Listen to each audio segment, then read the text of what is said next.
సత్యకుమార్ యాదవ్ అనే నేను శాసనసభ సభ్యునిగా ఎన్నికైనందున శాసనం ద్వారా నిర్మితమైన భారత రాజ్యాంగం పట్ల నిజమైన విశ్వాసం, విధేయత చూపుతానని, భారతదేశ సార్వభౌమాధికారాన్ని, సమగ్రతను కాపాడుతానని, నేను స్వీకరించబోయే కర్తవ్యాన్ని శ్రద్ధాశక్తితో నిర్వహిస్తానని దైవ సాక్షిగా ప్రమాణం చేస్తున్నాను.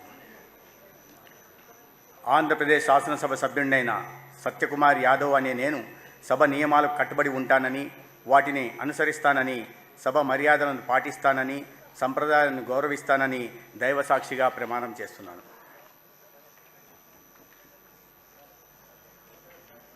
శ్రీ సత్యప్రసాద్ అనగాని